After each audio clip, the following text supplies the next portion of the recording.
adenocitos epidérmicos suprabasales. Este carcinoma espinocelular y los carcinomas vasocelulares son los cánceres de piel no melanomas que representan las neoplasias malignas más frecuentes en un ser humano. El carcinoma espinocelular cutáneo va a representar un amplio espectro de enfermedades que varían desde los cánceres con invasión superficial hasta los tumores muy infiltrativos que dan metástasis y pueden llevar a la muerte. Respecto a la epidemiología del carcinoma espinocelular, bueno, primeramente va a ser menos frecuente que el carcinoma vasocelular. Este encuentra también fuertemente asociado con la edad avanzada, ya que se observa un aumento brusco de la incidencia de este carcinoma luego de los 40 años. Es 2 veces más frecuente en hombres que en mujeres. Esto se menciona que es probablemente como un resultado de la mayor exposición a la radiación ultravioleta durante toda la vida de los hombres. También está asociado con el consumo de tabaco o alcohol. También tiene que ver la geografía porque se menciona que todos los albinos de Tanzania al llegar a la adultez van a desarrollar este carcinoma espinocelular y también que se presente una historia previa de un cáncer de pulmón de células no microcíticas. Respecto a la etiología, vamos a tener los factores que predisponen el carcinoma espinocelular. Vamos a tener a las lesiones precursoras como la queratosis actínica o la enfermedad de Bowen. Otro factor de riesgo es la exposición a radiación ultravioleta. También la exposición a radiación ionizante. También la exposición a carcinógenos ambientales, también la inmunosupresión, las cicatrices, las quemaduras o exposición prolongada al calor, la dermatosis inflamatoria, la infección por el papilomavirus humano y también algunos genodermatosis como el albinismo, la xerodermia pigmentosa, la porokeratosis y la epidermolisis ampollar.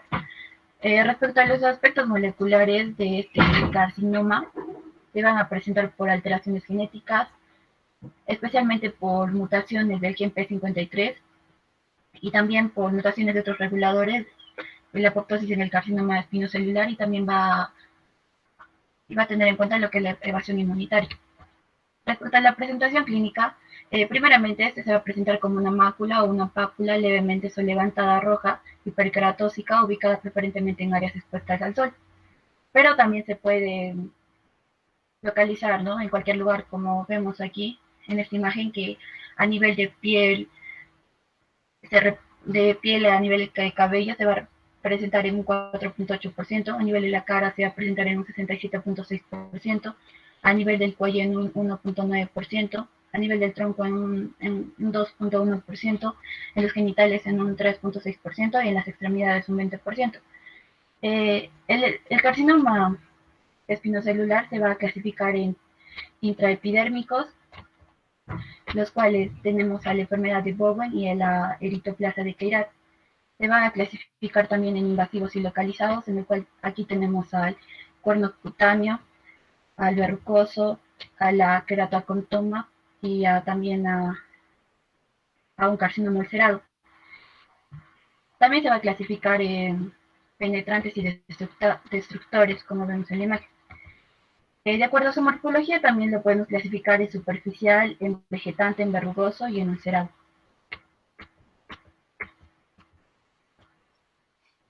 El carcinoma espinocelular va a aparecer casi siempre sobre una queratosis actínica o sobre una piel dañada por la luz solar, con queratosis y telangiectasias, pero puede hacerlo también sobre una piel sana. Su evolución va a ser crónica, pero va a ser más rápido que el carcinoma vasocelular. La forma más frecuente en cual se presenta este carcinoma es la forma ulcerosa, la cual se encuentra constituida por una úlcera de superficie anfractuosa, de base infiltrada, fondo irregular y friable, de crecimiento rápido y destructivo. Este carcinoma va a hacer metástasis a nivel ganglionar entre un 10 a un 80%, las cuales van a aparecer en meses o en años. La diseminación hematógena y las metástasis viscerales van a ser excepcionales, en el cual en un 18% va a presentar complicaciones y estas van a ser letales. Aquí vamos a ver metástasis. Aquí un carcinoma no celular a nivel del pie. Continuando, vamos a hablar un poco del diagnóstico. En el diagnóstico, este se va a basar en lo que es la historia y los hallazgos clínicos, y este se va a confirmar con la biopsia de piel. Entonces, como tenemos que basarnos en la historia, lo más importante va a ser la anamnesis. Entonces, un paciente típico va a ser un paciente mayor, varón, de 40 años, que va a tener una lesión localizada en una zona fotoexpuesta. Estos pacientes generalmente van a venir por una queratosis actínica. Ellos van a venir porque ha habido una nueva aparición de una lesión o esta lesión ha ido agrandando, también porque presentan sensibilidad o picazón, también porque se han hecho una herida y esta no logra cicatrizarse. Entonces, esto nos va a ayudar un poco lo que es en la anamnesis. También siempre que tengamos una lesión y haya un cambio de forma en el tamaño, un aumento en el enrojecimiento, que la lesión esté indurada, que haya inflamación o que esté sangrando, nos debe impulsar a la investigación de un carcinoma de células espinosas. También aquellos pacientes que tengan piel clara. Entonces, un poco más para ahondar, tenemos que preguntarle al paciente si ha tenido algún tipo de exposición acumulada a la radiación de rayos ultravioleta. Por ejemplo, si ha estado con frecuencia en camas de bronceado, si ha estado expuesto al soraleno, si ha tenido terapia con luz ultravioleta o para la psoriasis. En el examen físico, ya también como vemos en la imagen, vamos a tener que van a ser múltiples queratosis actínicas. Estas se van a caracterizar por ser máculas y placas escamosas, pequeñas, de color piel, o también pueden ser amarillentas o eritematosas. Eh, antes, de, antes de comenzar con lo que es la biopsia, hay que, para recordar un poco de los tipos de carcinoma espinocelular. Siguiente.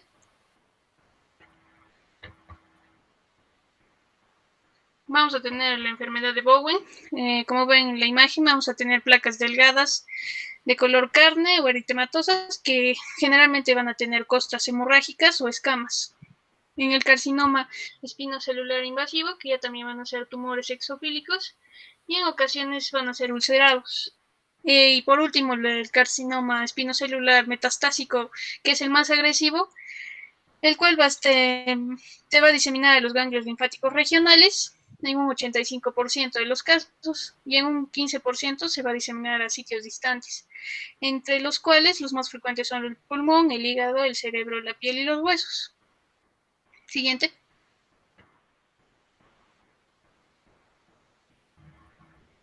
En cuanto a la biopsia, este nos va a ayudar para confirmar el diagnóstico y se puede utilizar diferentes tipos de biopsia, ya sea por punción, por incisión o por raspado.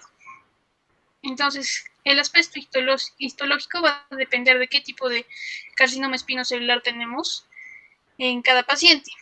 Entonces, el más frecuente, la aparición más frecuente va a ser la queratosis actínica, como podemos ver en la imagen. En esta va a mostrar, tenemos el estrato córneo, que es la parte roja, luego el, las diferentes capas del epidermis, luego tenemos como una separación que es la membrana basal y después la dermis. Entonces acá vamos a ver que justo por encima de la membrana basal va a haber células atípicas que parecen apiñar la capa basal. Ya también en la enfermedad de Bower, lo que vamos a tener que ya en la epidermis, en casi todo el epidermis ya va a haber atipia celular, pero la característica de este va a ser que la membrana basal va a estar intacta. Y acá también no hay una capa granular. En los tumores invasores, ya también como vemos en la histología, estos se van a extender más allá de la membrana basal, van a penetrar la dermis e incluso pueden llegar más profundo que esto. Generalmente van a ser queratinocitos atípicos con núcleos hipercromáticos grandes y se pueden observar figuras mitóticas. Siguiente. Otra presentación que vamos a tener es el queratocantoma, que van a ser nódulos endofíticos, que como puedes ver en la imagen va a tener una invaginación central que va a estar repleta de queratina. Esta va a tener atipia mínima y las mitosis son raras. En la úlcera de Marjolin, que esta va a compartir las mismas características histopatológicas que el carcinoma espinocelular invasivo, pero como podemos ver en la imagen, esta va a ser una úlcera bastante agresiva. Otros exámenes auxiliares que nos pueden ayudar va a ser la tomografía y la resonancia magnética. Esta ya nos va a ayudar para aquellas lesiones que son grandes e invasivas, cuando sospechemos que hay invasión perineural o una linfadenopatía, y para descartar principalmente la enfermedad metastásica. ¿Siguiente?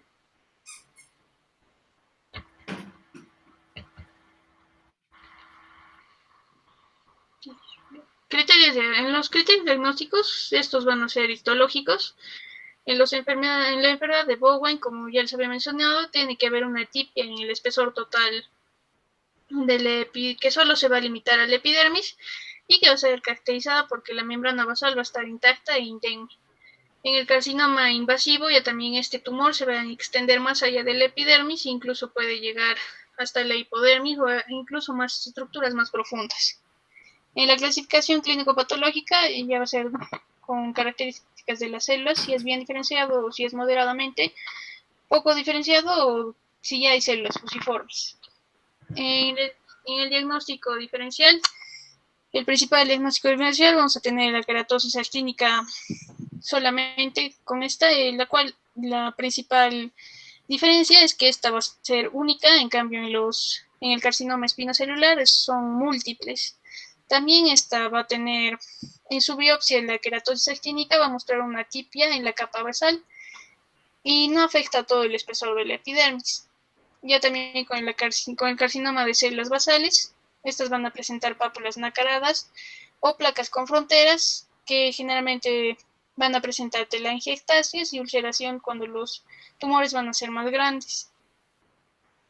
En su biopsia, estos van a tener núcleos más grandes y un escaso citoplasma.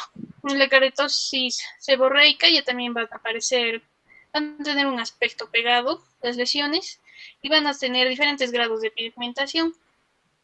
Y en su biopsia lo que más resalta es que van a ser queratinocitos sin atipia. Entre otros diagnósticos diferenciales vamos a tener el prurito nodularis y el melanoma melónico. Siguiente.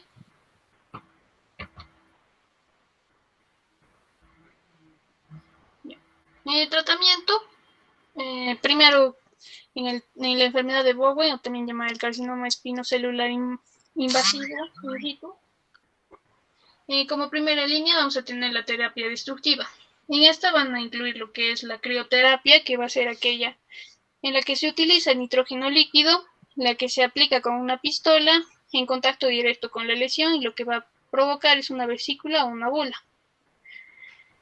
Y esto va a provocar una hipopigmentación a largo plazo. Otra cosa que se puede usar es la electrodesecación, en la cual vamos a destruir la lesión con calor o una corriente eléctrica. Esto generalmente, como vemos en la imagen, van a utilizar un instrumento redondo, afilado, y en la cual van a coagular el lecho de la herida con corriente eléctrica hasta que se seque. Y luego la escara se va a raspar 2 veces más con otros con más electrodesecación, o sea,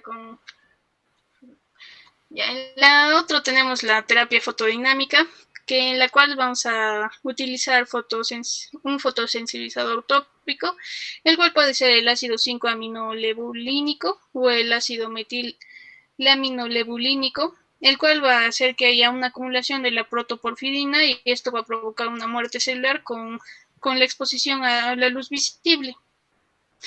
Y se ha visto que se usa ampliamente y es efectivo. En otro que podemos usar, que ya sería después de este tratamiento de terapia destructiva, es la terapia tópica, en la cual podemos usar fluoruro tópico, en la cual se va a dirigir a aquellas células anormales, en la cual vamos a dar altas concentraciones del agente quimioterapéutico y se aplica 2 veces por día de 3 a 6 semanas y también se puede usar el liquimo tópico.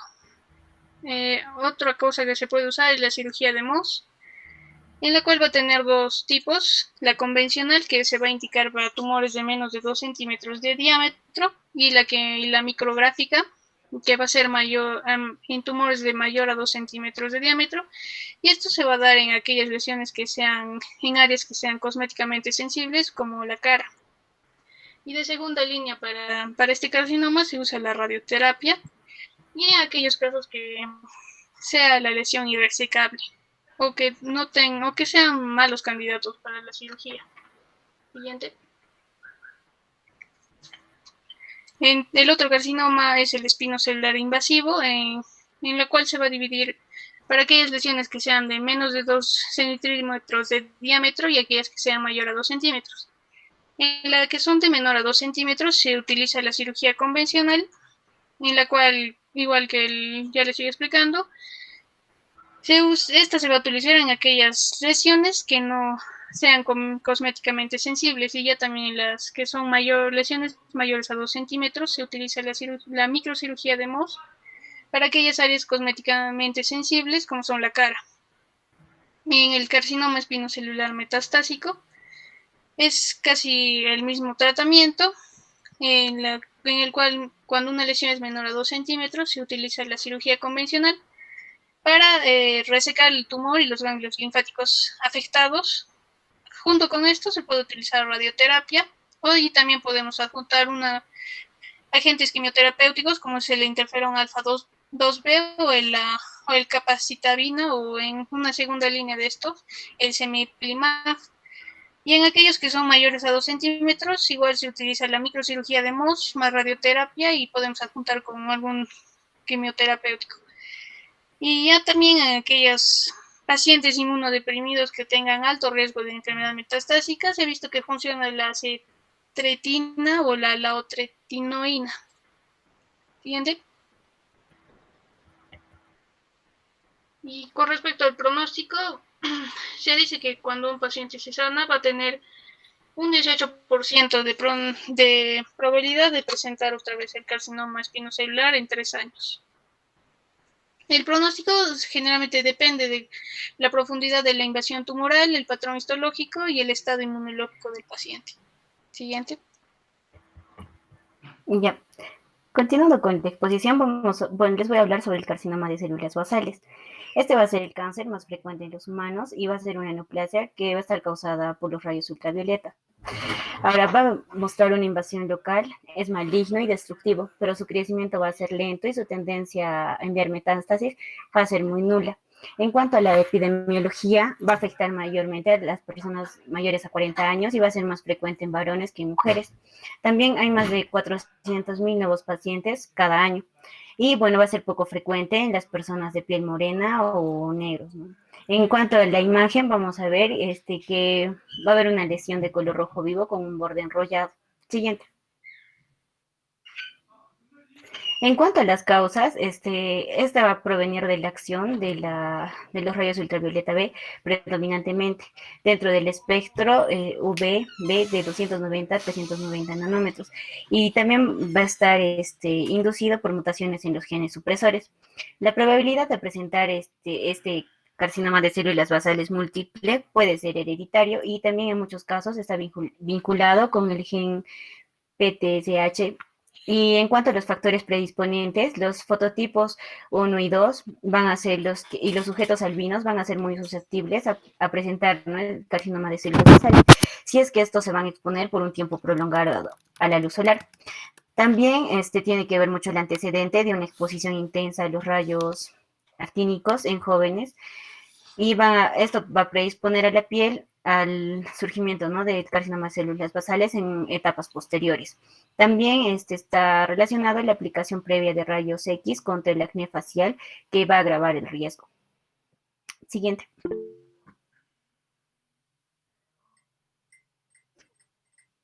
En cuanto a la clínica, o las manifestaciones, vamos a ver que esta va a ser una neoplasia de evolución lenta, y por lo general no van a causar síntomas. Y la primera manifestación puede ser la erosión o una hemorragia con traumatismos mínimos.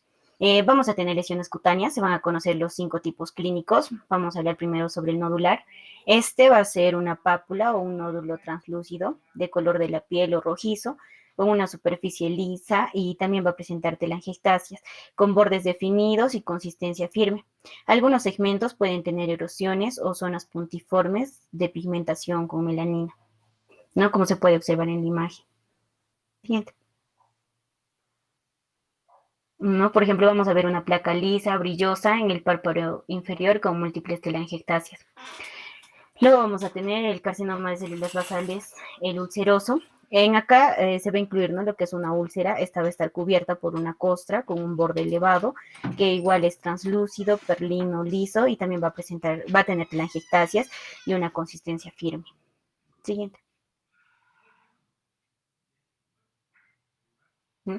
En la primera imagen podemos ver una gran úlcera circular en la punta de la nariz con un borde pseudoparietal. Siguiente. Luego tenemos lo que es el carcinoma de células basales, el pigmentado. La neoplasia puede ser café, azul o negra, y su superficie va a ser lisa y brillante, va a tener una consistencia dura y firme y puede ser idéntica al melanoma superficial o nodular, pero estos van a tender a ser más duros.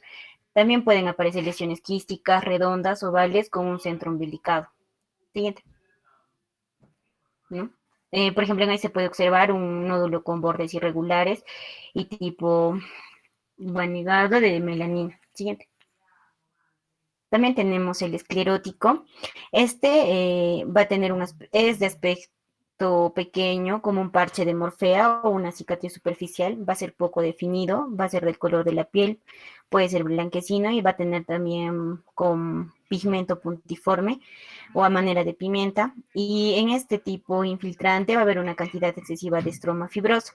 Ahora, en la estructura histológica se va a identificar cordones digitiformes del tumor, que estos se extienden y penetran en el tejido vecino, y en la extirpación se eliminan los bordes anchos. Por ejemplo, tiende a evolucionar a la forma nodular o ulcerosa. Siguiente. Y luego tenemos lo que es el multidicéntrico superficial. En este ya también son aspecto de placas delgadas de color rosa o rojo, y va a tener un borde fino, filiforme. También va a presentar telangiectasias que se detectan con una lupa. Y también va a mostrar un grado importante de descamación y puede dar origen a la forma nodular y ulcerosa. Generalmente estos suelen sangrar con escoriaciones mínimas. Siguiente. ¿No? Por ejemplo, ahí se muestra dos zonas rojas irregulares con bordes enrollados y telangiectasia central. Siguiente. En cuanto a la distribución, generalmente estas van a ser lesiones aisladas y a veces lesiones múltiples. En mayor del 90% van a aparecer en la cara, y siempre hay que buscar en los sitios de peligro, ¿no?, que van a ser el ángulo interno y externo de los párpados, en el pliegue nasolabial y en la zona retroauricular. En el tronco, por ejemplo, va a surgir el carcinoma de células basales multicéntricos superficiales. Y este carcinoma de células basales se va a originar en la epidermis, solamente en la epidermis. Y entonces va a tener la capacidad de desarrollar también en los folículos pilosos. Por eso es que en algunas ocasiones se va a presentar en el borde del bermellón de los labios o en las membranas mucosas de los genitales. En cuanto a los exámenes de laboratorio, vamos a tener lo que es la dermopatología. Este va a ser un tumor sólido compuesto de células basales atípicas en proliferación, grandes, ovales, que van a captar el azul con hematoxilina y eosina, pero van a tener escasa anaplasia y poca mitosis. En cuanto ya al diagnóstico, el diagnóstico va a ser clínico y se va a confirmar con un estudio microscópico. En caso de un carcinoma de células basales grave que va a aparecer en sitios de peligro, estos generalmente se van a detectar fácilmente en la exploración, con una buena exploración, con una buena iluminación, con una lupa, una palpación escrupulosa y el uso de la dermoscopía. En cuanto a los diagnósticos diferenciales, hay que tener en cuenta las pápulas lisas como los nevomelanocíticos dérmicos, el tricoepitelioma, el dermatofibroma, y en caso de neoplasias pigmentadas, hay que tener en cuenta el melanoma superficial y el nodular. Si son lesiones ulceradas, hay que tener en cuenta todas las lesiones, las úlceras firmes, no dolorosas, que dentro de estas van a incluir el carcinoma de células escamosas y el chancro primario de sífilis extragenital. Siguiente. En cuanto al tratamiento, este consiste en la extirpación con cierre primario, la colocación de colgajos o insertos cutáneos, pero va a haber otras opciones, ¿no? Como la criocirugía o la electrocirugía. Estos generalmente se hacen lesiones pequeñas y que no están en sitios de peligro o en la piel cabelluda. También en caso de lesiones en los sitios de peligro, como en el área nasolabial o en la zona periocular, en el conducto auditivo, en el surco auricular posterior y en la piel cabelluda, hay que realizar la cirugía con un control microscópico, como el de Mohs. También la radioterapia, esto solo si es que habría un problema de desfiguración con ablación quirúrgica, ¿no? Si es que se encuentran párpados o grandes lesiones en el área nasolabial. O también se puede realizar en pacientes que ya de edad avanzada. También existen los tratamientos tópicos en caso, por ejemplo, de un carcinoma de células basales superficiales generalmente que se van a encontrar por debajo del cuello. Por ejemplo, vamos a tener, son eficaces la pomada del 5-fluoruracilo y el Limquimov. Este, esto se va a dar el tratamiento 5 veces por semana durante 6 semanas. El Limquimov, bueno, estas generalmente no van a... Su utilidad es para que no dejen cicatrices visibles, ¿no? Por ejemplo, el Limquimov se puede utilizar en jóvenes que no desean tener las cicatrices. También podemos hacer la criocirugía, que es eficaz, pero va a dejar una cicatriz blanquecina permanente. También el electrocauterio con raspado, esto en lesiones pequeñas. El tratamiento fotodinámico, que es eficaz únicamente en lesiones muy superficiales. Y en cuanto a la evolución y pronóstico, bueno, este carcinoma de células basales no va a enviar metástasis y casi todas las lesiones se pueden controlar con técnicas operatorias, pero va a haber a veces que surgen problemas graves, ¿no? En caso, por ejemplo, aparezca en sitios de peligro, como en la cabeza, en estos sitios la invasión tumoral puede ser profunda y puede causar alguna destrucción excesiva de los músculos, huesos, incluso invadir la dura madre. En estas situaciones, el sujeto puede morir por hemorragia de grandes vasos erosionados o por una infección. Siguiente. Por último, vamos a ver a lo que va a ser el melanoma maligno. El melanoma cutáneo es el tumor más maligno, ¿no?, de la piel y se origina por la transformación maligna de los melanocitos en la unión dermoepidérmica o en los novomelanocitos de difusión o congénitos. Y se vuelven invasivos y van a producir metástasis después de diversos intervalos de tiempo. Debemos de saber cuatro conceptos importantes en torno a lo que es el melanoma cutáneo. Primero tenemos que el melanoma de la piel se acerca a porciones epidémicas. Por ejemplo, un ejemplo, se estimó que en Estados Unidos de tanto varones y mujeres, de los cuales un 60% del porcentaje de la población fueron invasivos. Y bueno, su incidencia ha ido aumentando y ahora se conoce que ha aumentado en una proporción de 7% por año. Luego, segundo, tenemos que el reconocimiento temprano y la resección del melanoma primario producen una curación virtual, que quiere decir que la educación actual en torno al melanoma cutáneo resalta la detección del melanoma en una etapa temprana, con altas tasas de curación después de la incisión quirúrgica.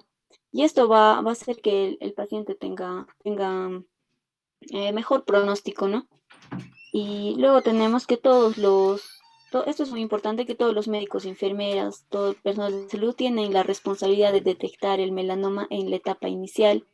La etapa inicial del melanoma primario va a garantizar el aumento de lo que va a ser la supervivencia. Y bueno, la gravedad de esta enfermedad impone a lo que va a ser al personal de atención a la salud y esta es nuestra responsabilidad, ¿no?, que juega un papel importante. Nosotros no debemos de pasar por alto, por ejemplo, las lesiones pigmentadas. Y se recomienda sobre todo el ejercicio clínico, ¿no? Debemos de llevar adelante lo que va a ser la exploración física de todo el cuerpo y sobre todo en pacientes caucásicos durante la entrevista clínica. Es decir, también tenemos que examinar lo que van a ser las regiones corporales, incluidas, ¿no?, lo que van a ser la piel, el cuero cabelludo, las membranas interdigitales, tanto de los dedos, de los pies y orificios, sobre todo la boca, el ano y la vulva. Y por último, la exploración de todas las lesiones pigmentadas adquiridas según la regla ABCD, Esto lo van a explicar más adelante, pero les voy a dar un adelanto. De acuerdo con esta regla, se analizan lo que van a ser las lesiones pigmentadas para determinar lo que va a ser la simetría, el borde, el dolor, el diámetro, el crecimiento y la elevación. Siguiente, por favor. Ya dentro de la etiología y patogénesis, bueno, se desconoce la causa y la patogénesis del melanoma cutáneo, pero ha habido estudios epidemiológicos que demuestran la influencia de la predisposición genética y la exposición a lo que va a ser la luz solar dentro de la patogénesis. Y los principales genes que intervienen en la patogénesis del melanoma residen en el cromosoma 9p21 y también tienen familias propensas a lo que va a ser al melanoma, que va a haber una mutación en los genes del inhibidor sinasa dependiente de ciclina 2A, que vemos su abreviatura, también en la sinasa dependiente de la ciclina 4, o también su abreviatura CDK4. Estos genes son supresores de tumor y representan una base aceptable del vínculo con la susceptibilidad del melanoma aproximadamente un 60%. Y este problema es más importante en los que van a ser los caucásidos de tez clara, lo de tipo 1, tipo 2 y en las quemaduras solares durante lo que va a ser sobre todo la infancia, y así como la exposición intermitente a la luz solar en personas con tez clara, que estas también parecen tener una cierta predisposición a este tipo de enfermedad, ¿no? A la radiación ultravioleta. Y existen otros factores también que lo vamos a ver. Siguiente, por favor. Como les digo, ¿no? Los factores de riesgo, parte de los marcadores genéticos, fototipo de piel 1 y 2, antecedentes familiares, antecedentes personal de melanoma, la radiación UV, en quemaduras en la infancia, número mayor a 50, tamaño mayor a 5 milímetros de nuevos melanocíticos y el síndrome de nuevo melanocítico displásico. Siguiente. Ya bueno, dentro de las manifestaciones clínicas del melanoma vamos a ver que casi todos los melanomas muestran una fase de crecimiento radial inicial. Y bueno, en la presentación clínica, las características clínicas de los 4 tipos principales del melanoma se van a resumir en lo que va a ser este cuadro. Tenemos el tipo de diseminación superficial, que es el de mayor frecuencia, 70%, que se da en cualquier zona, en extremidades inferiores y tronco. El crecimiento radial va a ser de meses a 2 años y el crecimiento vertical va a ser sobre todo tardío. Luego tenemos el nodular, que es una frecuencia del 15%, igual que la diseminación superficial, en cualquier zona del tronco, cabeza o cuello. Y el crecimiento radial, no existe ningún crecimiento radial clínicamente perceptible. Y el crecimiento vertical va a ser sobre todo inmediato. Y el melanoma léntigo maligno con el melanoma lentiginoso acral es una frecuencia menor, ¿no? Del 5 a 10%.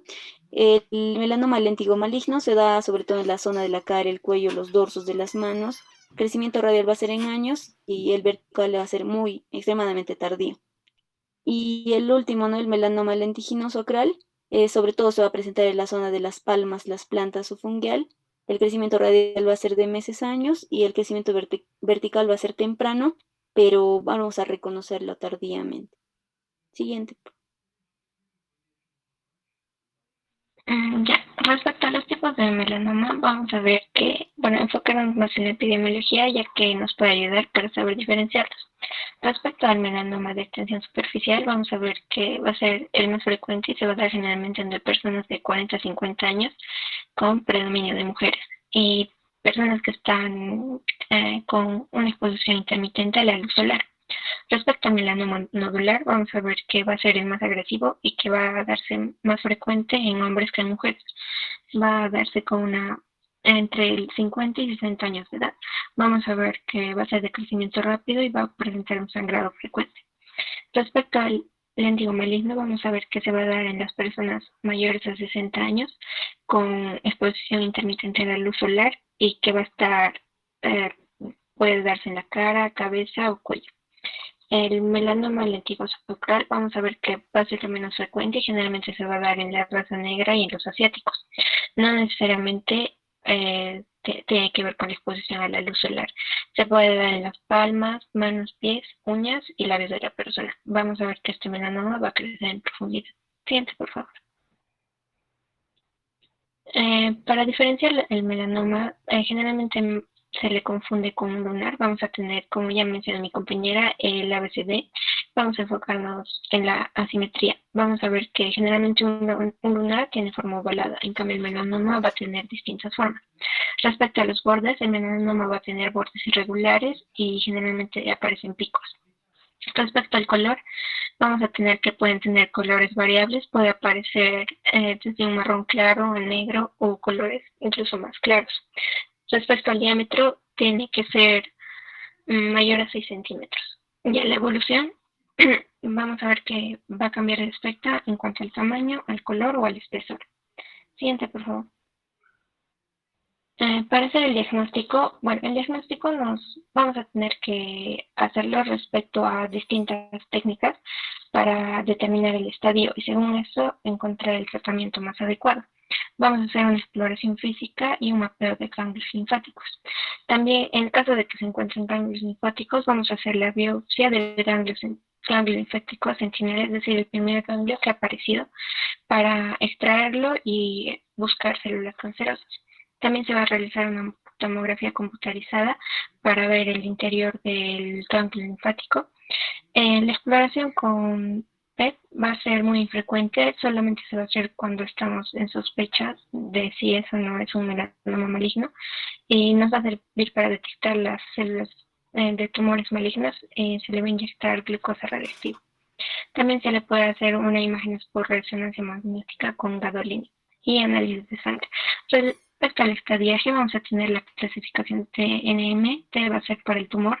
Vamos a ver las características de este tumor, el grosor, el índice mitótico y la presencia de ulceración. La letra N va a ser para la presencia, el número y las características del ganglio linfático. En el caso de la M, vamos a ver si ha hecho metástasis o no. Siguiente, por favor. El tratamiento va a estar enfocado de acuerdo al estadio que presente y también el estado de salud y la edad del paciente. Generalmente se va a dar por una combinación de diversos métodos, como puede ser la cirugía. Generalmente a todos los pacientes se les opera.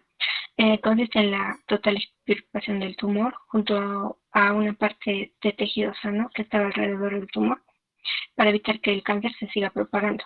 Vamos a hacer quimioterapias. Se les va a ser de utilidad cuando el melanoma se ha extendido desde el lugar de origen hasta otras partes del cuerpo. Se le puede dar vemurafenib o dabrafenib. También se aplica inmunoterapia, que va a consistir en aumentar las defensas del cuerpo. Se le puede aplicar el interferón alfa. Para esto tenemos que observar lo que es el ganglio centinela. Hay una escala que va a ser la escala de Breslow. Vamos a ver si el ganglio centinela es mayor a 1 milímetro o mayor a 0.75. En el caso de que sea así, vamos a ver la ulceración y el grado de mitosis. Si el ganglio centinela va a contener células cancerosas, vamos a tener que hacer un vaciamiento ganglionar completo. Y en el caso de que no contenga, vamos a hacer un seguimiento del paciente. Y por último, la radioterapia, que va a consistir en una radiación de alta intensidad que va a estar enfocada en destruir las células cancerígenas para detener su crecimiento. Esto solamente es local, por lo que únicamente se va a realizar cuando el melanoma haya hecho metástasis en los huesos o hasta el sistema nervioso central. Siguiente, por favor. Eso sería todo. Gracias.